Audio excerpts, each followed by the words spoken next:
여러분, 현대사회는 도덕성이 약화되고 있습니다. 옛날에 도덕적인 기준보다 많이 내려와가지고 쉽게 그냥 죄를 짓고 못된 생각과 행동하며 살아가는 도덕성의 약화가 우리 주위에 보이고 있습니다. 사회가 양극화되고 있습니다. 양쪽으로 나눠져 가지고 내 편이 아니면 다 틀린 것으로 보고 저쪽 사람들 나쁜 사람이고 나는 좋은 사람이야, 이런 마음을 가지고 우리가 이 세상을 살아가는 경우를 많이 봅니다. 여러분, 정신적인 건강이 많이 악화됐어요. 그래서 중독 걸린 사람들, 또 약을 먹고 살아야 되는 사람들, 참 인생을 활기차게 살지 못하는 사람들 우리 주위에 참 많습니다. 우울한 사람들, 수면장애에 걸린 사람들, 공황장애라고 그래요. 공황장애, 정신적인 고통을 느끼며 사는 사람이 우리 주위에 많이 보입니다. 가치관이 혼란됩니다. 무엇이 행복일까? 무엇이 좋은 것인가? 무엇이 나쁜 것인가? 삶의 의미가 뭘까? 내가 살아가는 이게 맞는 건지 틀린 건지 모르면서 헐떡거리면서 살아가는 것이 우리 현대인들의 모습이라고 볼 수 있습니다. 자, 그런데 성경은 우리에게 2000년 전에 미리 예언하셨습니다. 우리 디모데후서 3장 1절부터 5절 같이 한번 크게 읽어봅시다. 너는 이것을 알라. 말세에 고통하는 때가 이르려 사람들이 자기를 사랑하며 돈을 사랑하며 자랑하며 교만하며 비방하며 부모를 거역하며 감사하지 아니하며 거룩하지 아니하며 무정하며 원통함을 풀지 아니하며 참소하며 절제하지 못하며 사나우며 선한 것을 좋아하지 아니하며 배신하며 조급하며 자만하며 쾌락을 사랑하기를 하나님 사랑하는 것보다 더하며 경건의 모양은 있으나 경건의 능력은 부인하니 이 같은 자들에게서 네가 돌아서라. 이렇게 살지 마라, 그 말이죠. 제가 한번 세어봤어요. 도대체 무슨 특징이 있는 거? 19가지나 19. 지금 우리가 사는 시대가 이런 시대 아닙니까? 자, 우리가 이 어려운 현대 사회를 힘차게 살아가려면은 여러분 정신을 바짝 차려야 됩니다. 한눈 팔면 미끄러집니다. 여러분, 이런 시대를 살아가려면 우선 하나님을 믿는 믿음이 굳건해지기 바랍니다. 하나님 1번 한번 하시죠. 하나님이 1번이다. 2번 3번으로 내려가면 안 돼요. 내 인생의 최우선은 하나님 예수님이다. 딱 인생의 가치를 가지고 살아야 되는 거예요. 하나님 예수님은 3번 4번이다. 그러면 신앙이 미끄러져 떨어져 갑니다. 믿음을 굳게 하시고, 그 다음에 말씀으로 무장하세요. 한번 합시다. 말씀으로 무장하자. 하도 들리는 소리도 많고 말도 많고 세상 돌아가는 게 막 정신없이 돌아가 보니까 잘못하면 내 마음이 뺏긴단 말이에요. 이 허전한 마음 속에 이상하게 들어올 수가 있어요. 그래서 자꾸 말씀을 읽고 말씀을 공부도 하고 말씀을 암송하기도 하고 말씀을 많이 듣기도 하고 묵상하기도 하고 말씀으로 자꾸 내 영혼을 채워야 됩니다. 그래야 여러분이 흔들리지 않는 인생 살아갑니다. 자, 기도로 승리하자. 시작. 세상에 하도 어려움이 많으니까 조금만 빈틈이 있으면 내 마음에 우울하고 낙심하고 슬퍼하고 답답하고 도망가고 싶고 미움이 오고 분노가 일어나고 죽고 싶고 살고 싶은 마음이 없어지고 도망가고 뭐 이런 게 막 자꾸 들어오는 거예요. 이상한 것들이. 그러니까 기도로 풀어야 돼. 기도로. 기도로 하루에 30분이고 열심히 기도해서 이런 것들 다 여러분 마음속에서 떠나가게 만들고 믿음, 소망, 사랑, 기쁨, 감사, 하나님의 은혜가 넘치기를 축복합니다. 아무것도 염려하지 말고 오직 모든 일에 기도와 간구로 너희 구할 것을 감사함으로 아뢰라. 그러나 모든 지각에 뛰어난 하나님의 평강이 그리스도 예수 안에서 너희 마음과 생각을 지키시리라. 하나님의 평강이 여러분 마음과 생각을 지켜주기를 바랍니다. 그러면 기도하라는 기도의 파이프를 통해서 하나님의 평강, 하나님의 기쁨, 하나님의 은혜가 여러분 영혼 속에 충만하기를 축복합니다. 이 어려운 시대에 참 복잡한 시대를 어떻게 살아갈까? 사랑과 긍휼의 삶이 필요합니다. 긍휼. 예수님은 우리에게 긍휼히 여기는 자는 복이 있다라고 말씀했습니다. 자, 마태복음 5장 7절 한번 읽어봅시다. 긍휼히 여기는 자는 복이 있나니 그들이 긍휼히 여김을 받을 것이요. 이 긍휼이라는 말씀에 우리 국어 사전의 의미가 무엇이냐면요, 불쌍히 여겨서 돌보아 준다. 이게 사전적 의미예요. 성경적 의미는 뭐냐면은 창자가 끊어지는 아픔을 가지고 이웃을 향하여 뜨겁게 연민하고 자비를 베풀어 주는 것이다. 이런 뜻이 있어요. 자, 이 긍휼의 출발이 누굴까요? 하나님이 긍휼이 하나님이었어요. 긍휼은 하나님께서 우리 인간들의 연약함을 불쌍히 여기고 돌보아 주시고 은혜 주시고 회복시켜 주는 그 모든 주님의 사랑의 표현이 긍휼입니다. 그래서 하나님은 긍휼의 하나님이라 그래. 자, 우리 시편 103편 13절 같이 읽어봅시다. 아버지가 자식을 긍휼히 여긴같이 여호와께서는 자기를 경외하는 자를 긍휼히 여기시나니. 그랬어요. 여기 아버지가 나왔어요. 하나님에게는요, 부성적인 마음과 모성적인 마음이 함께 있습니다. 그래서 하나님에게는 아버지 마음도 있고 어머니 마음도 있어서 우리 인간을 남자와 여자로 이렇게 창조한지도 모릅니다. 여러분, 남자들은 아버지 마음 있고 우리 부모님은 아버지 마음 있고 어머니 마음도 우리에게 있다 하는 겁니다. 그러니까 아버지가 자식을 긍휼히 여김같이 여호와께서는 자기를 경외하는 자들, 하나님을 잘 믿는 하나님의 자녀들에게 긍휼을 베푸시고 여기신다. 이사야 49장 15절 또 읽어봅시다. 여인이 어찌 그 젖먹는 자식을 잊겠으며 자기 태에서 난 아들을 긍휼히 여기지 않겠느냐. 그들은 혹시 잊을지라도 나는 너를 잊지 않을 것이다. 이게 모성적 긍휼입니다. 10개월 동안 어머니 모태에서 성장시켰던 그 어머니가 고생하면서 태어나게 하는 자식을 어떻게 잊을 수 있겠느냐. 어머니도 다 그런 마음 가지고 자녀들을 바라보고 생각하고 긍휼히 여기겠죠. 근데 혹시 못된 엄마가 자식을 잊어버리는 경우가 있을지라도 나는 너를 절대로 잊지 아니할 것이다. 할렐루야. 하나님의 긍휼, 하나님의 사랑은 어머니, 아버지보다 그 위에 있습니다. 그러니까 여러분 자녀를 생각하는 마음 있죠? 하나님은 더 큰 마음을 가지고 바라보세요. 하나님께 맡기기를 축복합니다. 자, 145편 9절. 여호와께서는 모든 것을 선대하시며 그 지으신 모든 것에 긍휼을 베푸시는도다. 선대라는 건 뭐냐면 선하게 대하신다 그 말. 하나님이 창조주 되시니까 모든 피조물들에서 대하여 선하게 대하시고 그 지으신 모든 것에 긍휼을 베푸시는도다. 그 지으신 모든 것이 뭡니까? 피조물들. 하나님이 창조하신 모든 피조물들을 하나님이 긍휼한 마음으로 이끌어 가시고 돌보시고 사랑하신다 그 말입니다. 저와 여러분도 하나님이 만드신 피조물이기 때문에 우리를 긍휼히 여기시고, 하나님이 짐승도 물고기도 새들도 하나님이 만드신 피조물이기 때문에 긍휼히 여기면서 모든 피조물들을 사랑과 은혜 가운데 돌보신다 하는 말씀입니다. 저와 여러분이 사람으로 태어난 것도 이렇게 살아가는 것도 다 하나님의 긍휼로 이루어진 것을 믿기를 바랍니다. 그런데 예수님이 이 세상에 오셔서 육신을 쓰시고 보이지 않는 하나님을 보여주러 오셨는데 예수님의 생애도 긍휼의 생애였습니다. 예수님 그러면 긍휼이 풍성하신 예수님이다 하는 겁니다. 자, 우리 마태복음 9장을 한번 읽어봅시다. 무리를 보시고 불쌍히 여기시니 이는 그들이 목 잡는 양과 같이 고생하며 기진함이라. 많은 군중들이 예수님께 찾아왔습니다.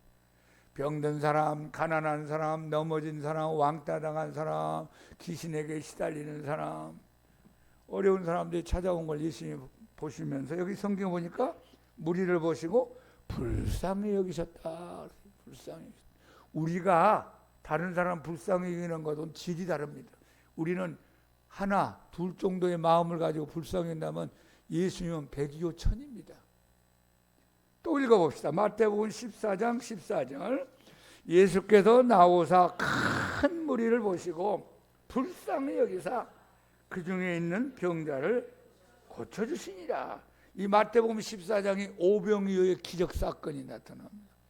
물고기 2마리 보리떡 5개를 가지고 남자 장정 5,000명, 여자분들 어린아이들 할머니 할아버지까지 2만 명 정도 되는 수많은 군중을 기적적으로 주님이 하나님의 능력으로 배가 부르게 만든 사건이 나타납니다. 그 출발이 뭡니까? 불쌍히 여기사. 불쌍히 여기사. 자, 마가복음 1장 41절. 예수께서 불쌍히 여기사 손을 내밀어 그에게 대시며 이르시되 내가 원하노니 깨끗함을 받으라 하신지라. 한 문둥병자가 뒤집어 쓰고 사람들이 많은 장소 예수님 앞에 찾아왔습니다. 예수님은 할 수 있습니다. 제 문둥병을 고쳐주세요. 그 당시에 이 문둥병에 걸린 사람은 성한 사람들이 있는 동네나 모임에 오면 안 됩니다. 왜냐하면 하늘에 벌을 받았다고 생각했기 때문에. 돌멩이 들고 쫓아내기도 하고 몽둥이 가지고 때리기도 하고 그러다 죽어도 살인죄가 안 되는 거예요. 그러니까 이 나병 자든 자기들끼리 모여서 굴 속에 살든지 소외된 인생을 살아야 되는데 이 사람이 무슨 믿음이 그렇게 좋았는지 많은 군중들이 있는 자리에 예수님 앞에 찾아와서 주여 원하시면 저를 깨끗게 할 수 있나이다. 그때 예수님이 어떤 반응을 보였습니까? 불쌍히 여기사 손을 내밀어 그에게 대시며 내가 원하노니 깨끗함을 받으라. 예수님이 손 안 대도 낫겠죠. 좀 떨어졌는데 그래 내 믿음이 너를 구원했느니라. 말씀만 해도 나을 텐데 예수님이 불쌍한 마음이 감동이 넘쳐서 그에게 손을 대셔서 이 손을 댄다는 거 뭐냐면 예수님의 사랑의 손길이고 위로의 손길입니다. 아무도 그에게 손대지 않잖아요. 그를 싫어하잖아요. 가족들도 떠났고 또 친구들도 다 떠났고 돈도 없고 집도 없고 완전히 세상의 밑바닥에 머무른 그에게 주님이 손을 대면서 위로해 주는 겁니다. 그래 얼마나 고생이 많았니, 얼마나 힘들었니, 그래도 하나님은 너를 사랑한단다 하면서 능력을 가지고 불쌍히 여기서 그를 깨끗이 치유해 주었습니다. 이게 예수님의 마음입니다. 마태복음 9장에 가면요 세리 마태를 예수님이 제자로 삼는 사건이 나타납니다. 예수님이 지나가시다가 세리를 보고 나를 따라오너라. 마태가 무슨 감동을 크게 받았는지 그 자리에 사표 쓰고 예수님 제자의 길을 걸어갑니다. 예수님 저희 집에 가십시다. 예수님 제가 만났는데 제가 한번 크게 쏘겠습니다.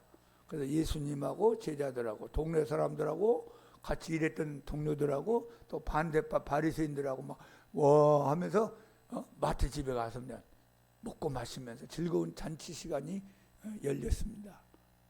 근데 예수님이 이 세리 저 죄인들하고 같이 먹고 마시면서 웃으면서 얘기하니까 그 주위에 있던 바리새인들이 예수님의 제자들에게 쑥덕거리며 말했습니다. 야, 너희 선생은 어떻게 죄인들하고 같이 앉아서 밥을 먹느냐? 말을 하느냐? 왜냐하면 그 당시 유대 사회에서는 이 창기, 세리 이런 사람은 사람 취급을 하지 않아가지고 말도 하지도 않고 서로 왕나지도 않고 밥도 안 먹었어요. 근데 예수 선생이 이상하게 저런 세리 같은 인간 쓰레기들하고 같이 식사하고 웃고 이야기하는 걸 보고 비난했습니다. 그때 예수님이 하신 말씀 여러분 우리 함께 읽어봅시다.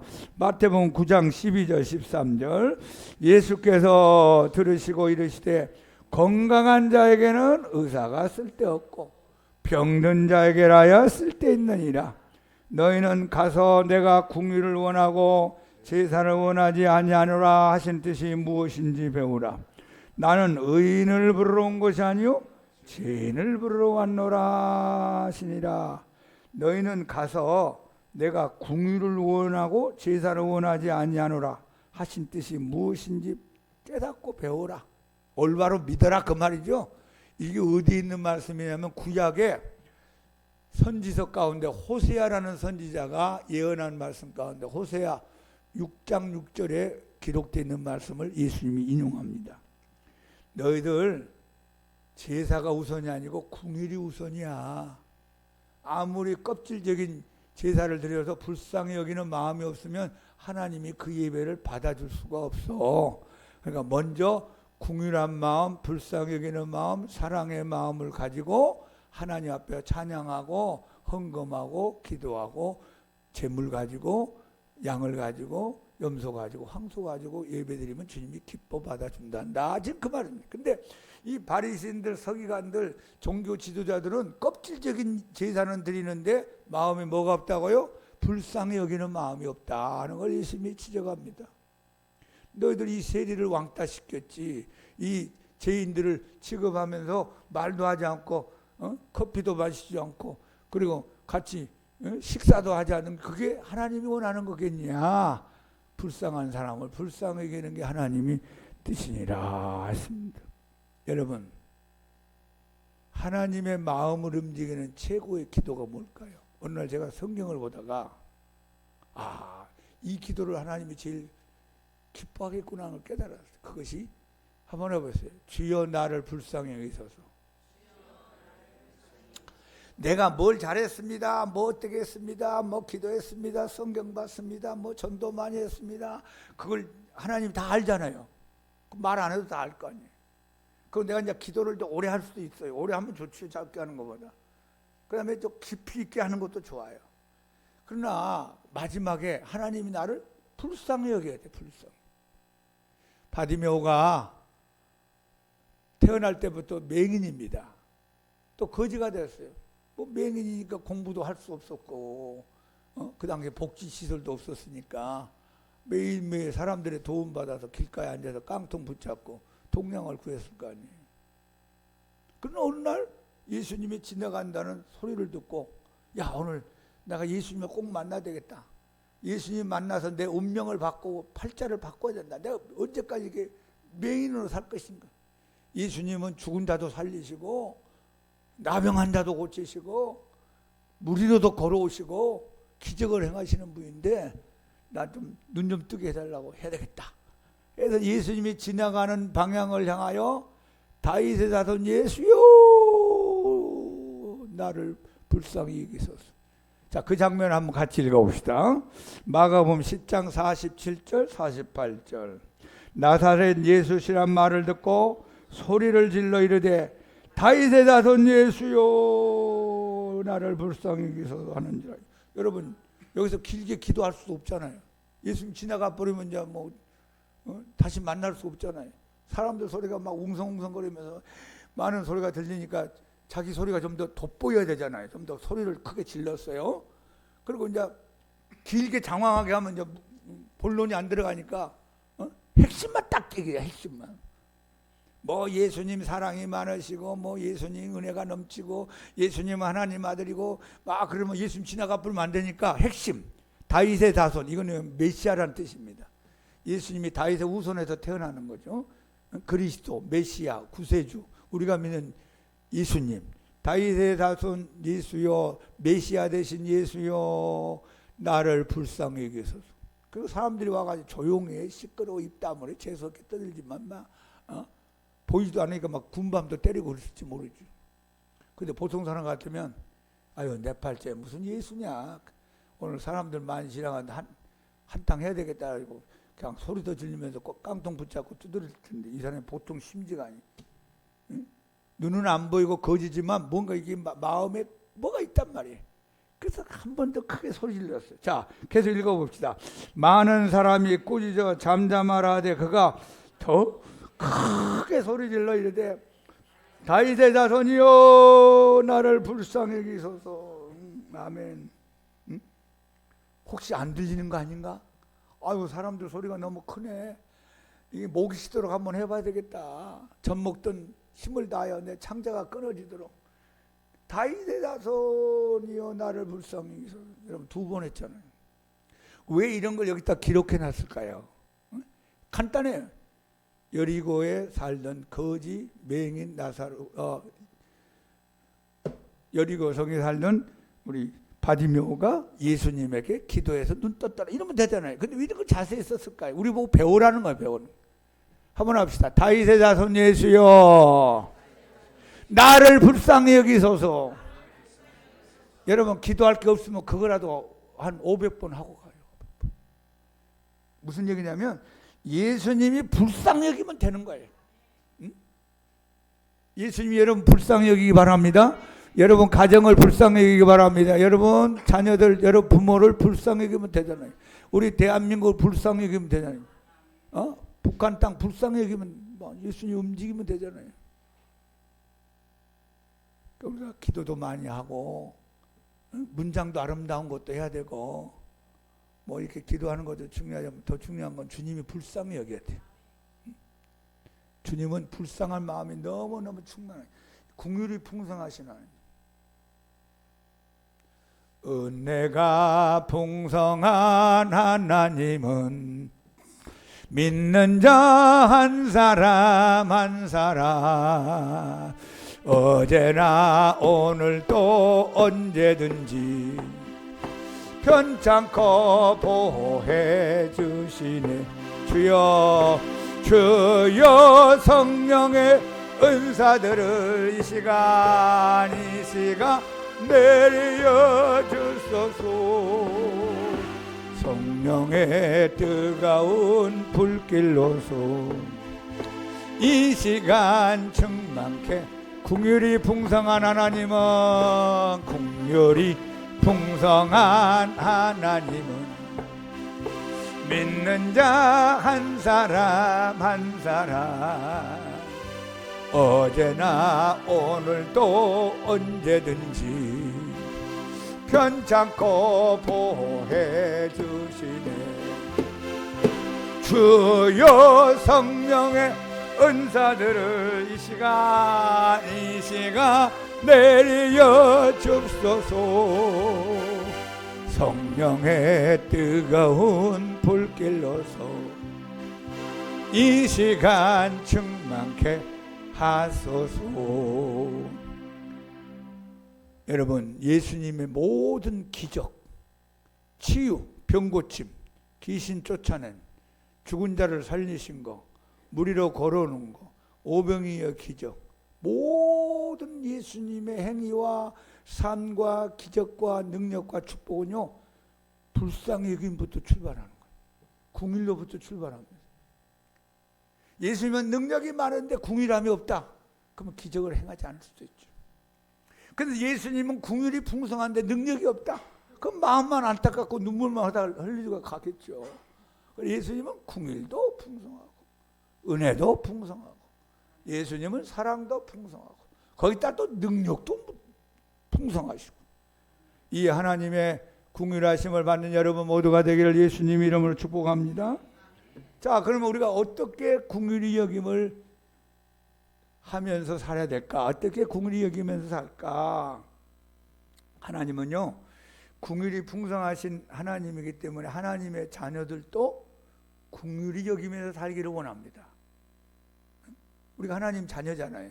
그러니까 하나님은 궁휼한데 우리는 메말라 있으면 주님이 별로 기뻐하지 않는다 그 말입니다. 자, 예수님은 궁휼이 풍성하신 분이니까 예수님의 제자된 여러분과 저도 궁휼을 베풀고 궁휼히 여기면서 살기를 주님이 원하십니다. 그래서 오늘 이 말씀을 하나님이 하신 겁니다. 궁휼히 여기는 자는 복이 있나니 그들이 궁휼히 여김을 받을 것이며. 누가복음 10장에 보면 예수님이 선한 사마리아인의 이야기를 합니다.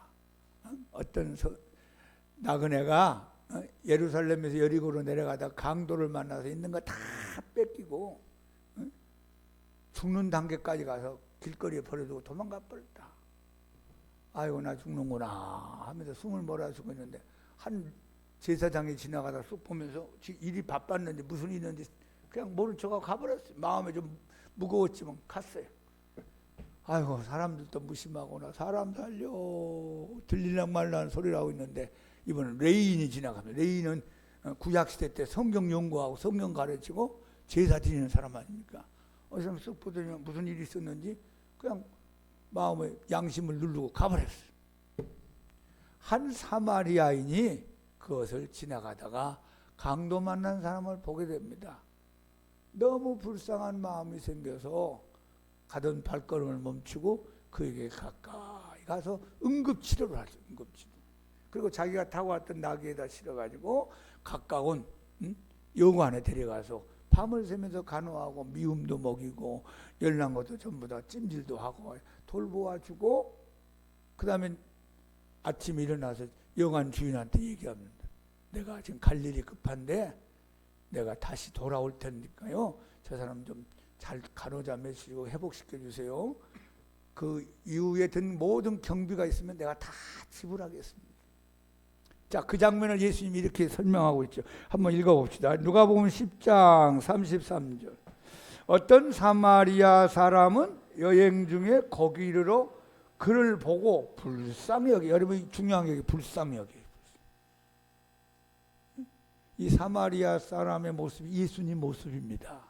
예수님이 예표라 그래요. 그를 보고 불쌍히 여겨 가까이 가서 기름과 포도주를 그 상처에 붓고 싸매고 자기 짐승에 태워 주막으로 데리고 가서 돌보아 주니라. 그 이튿날 그가 주막 주인에게 데나리온 2를 내어주며 이르되 이 사람을 돌보아 주라. 비용이 더 들면 내가 돌아올 때에 갚으리라 하였으니. 여러분, 우리가 다 강도 만난 인생같이 사는 사람이었어요. 마귀 강도 만나가지고 내 영혼도 망가지고 내 마음도 병들고 내 육신도 고통받고 환경도 어려움 당하고 우리 가정도 마귀 강도한테 얻어 터져가지고 쓰러져 있는 인생이었습니다. 근데 주님이 웬 말인지 웬 은혜인지 우리를 불쌍히 여겨서 우리를 주님의 교회로 데려왔어요. 이 주막이 교회입니다. 교회. 주막 주인이 그럼 누구예요? 목사가 해요. 목사. 강 목사가 있는 거예요. 여러분 다 그런 상황에서 교회를 왔어요. 주님이 강 목사에게 얘기합니다. 강 목사야, 여기 저 마귀 강도 만나가지고 고통받는 사람 너희 교회 왔구나. 네가 좀 잘 치료해서 건강한 하나님의 사람으로 좀 세워주라. 주님, 내가 어떻게 합니까? 내가 너에게 2가지 무기를 주었다. 말씀과 성령이다. 말씀과 성령. 뭐라고요? 말씀과 성령. 그래서 이 사마리아 사람이 2 데나리온을 주막 주인한테 두고 가는 거예요.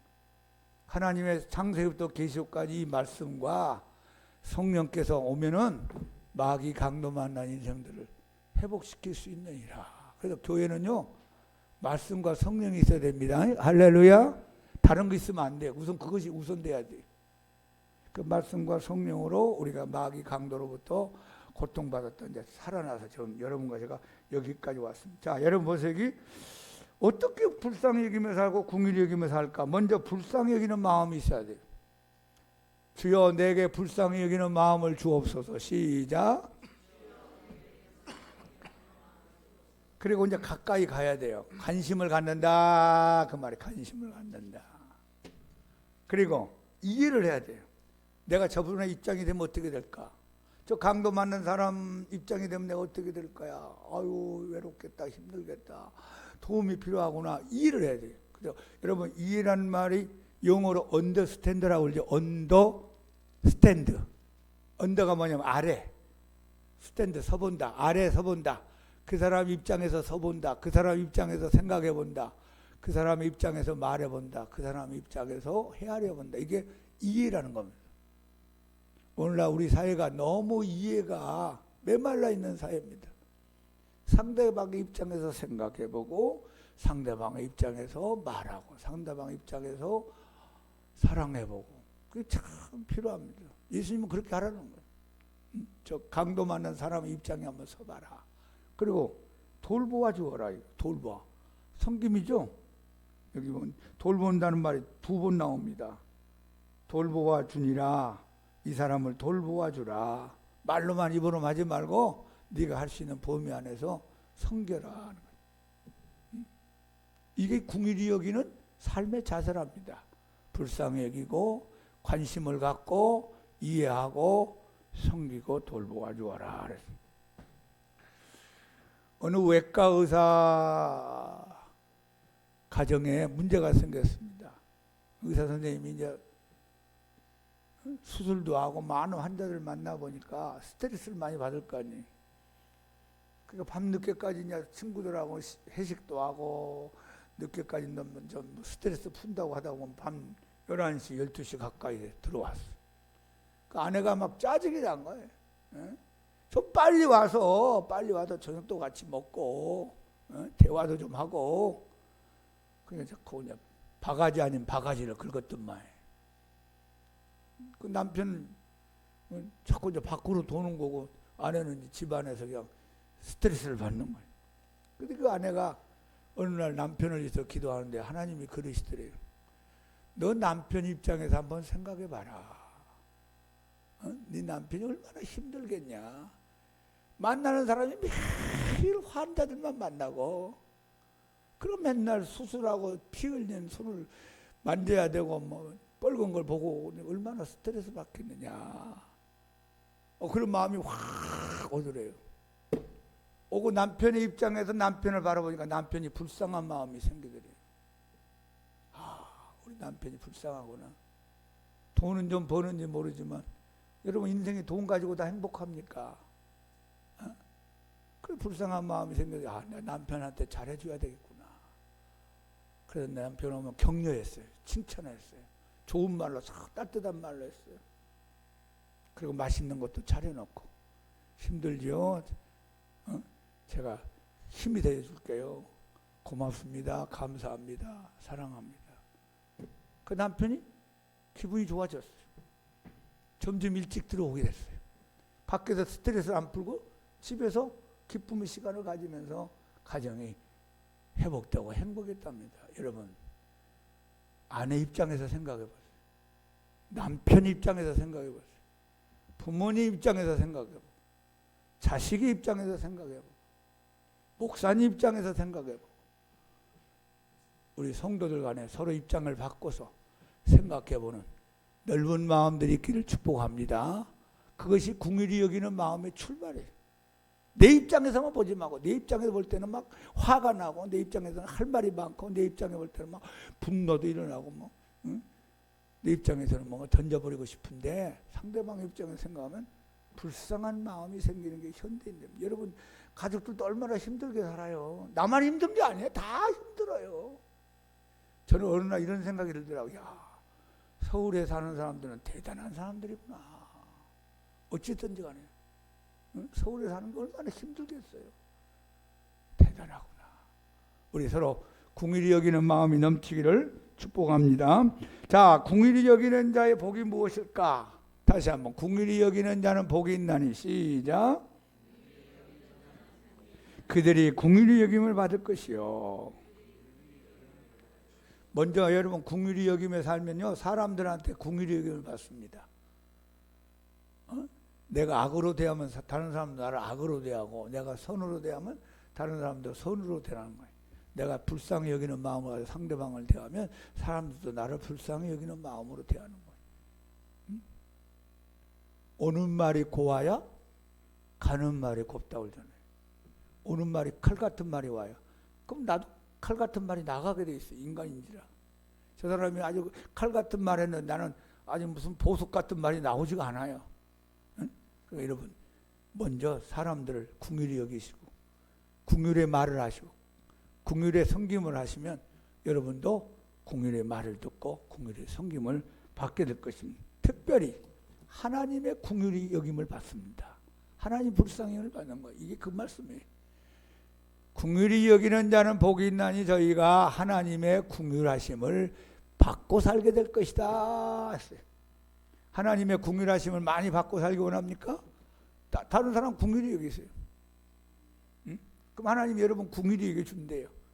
자, 우리 한번 야고보 2장 13절 읽어봅시다. 긍휼을 행하지 아니하는 자에게는 긍휼 없는 심판이 있으리라. 긍휼은 심판을 이기고 자랑하느니라. 우와. 긍휼을 행하지 않고 예수 믿는 사람이 있다면 나중에 하나님이 따진대. 너 이런 죄 지었지. 너 이런 잘못했지. 너는 못된 짓 했지. 그런데 긍휼을 베풀고 산 사람은 하나님이 심판하지 않는데요. 도리어 하나님 앞에 자랑한대요.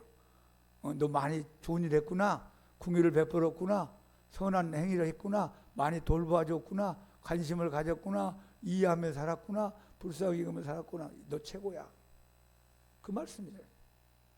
그러니까 우리가 하나님 앞에 궁휼히 여김을 받으려면은 나도 궁휼히 여기며 살아야 되고, 또 이 궁휼이 심판을 이겨버린대요. 심판 안 받는데요. 하나님이 통각, 강 목사 통각, 양목교회 성도들 통과시켜라. 다 궁휼히 살았다. 그리고 도리어 상이 있답니다. 상. 자랑이 뭐예요? 하나님이 상을 준대요. 자랑시킨대요. 우리 이 단계로 들어가기를 예수 이름으로 축복합니다.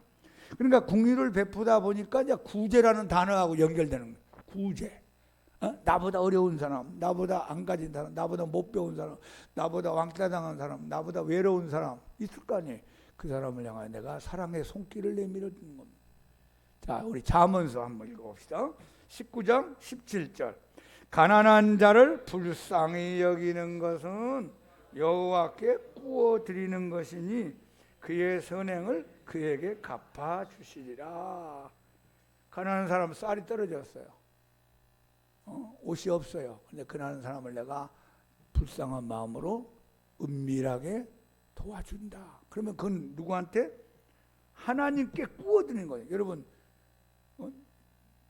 어떤 사람이 여러분 돈 꾸고 빚을 내가 지면 내가 갚아야 된다는 마음의 부담이 있잖아요.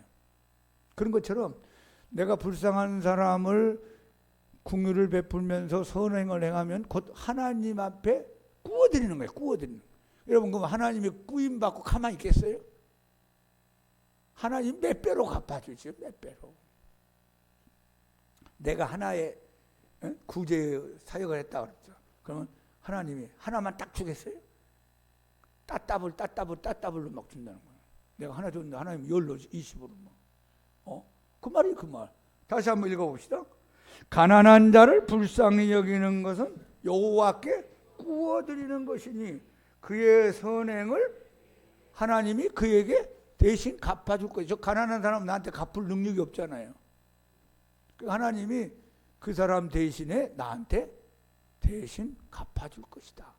여러분, 이 말씀을 경험하는 우리 모두가 되기를 축복합니다. 하나님 말씀이잖아요. 하나님 약속했어요. 그러니까 여러분, 궁유를 자꾸 베푸세요. 궁유란 마음을 가지고 사세요. 말 한마디라도 궁유의 말, 얼굴도 궁유의 얼굴, 물질 있으면 물질로 궁유를 베풀고, 어려운 사람에게 내가 떡 하나라도 사주고, 그러면 이제 하나님이 야, 너 참 궁유를 베푸는구나. 그래, 내가 너를 궁유히 여긴다.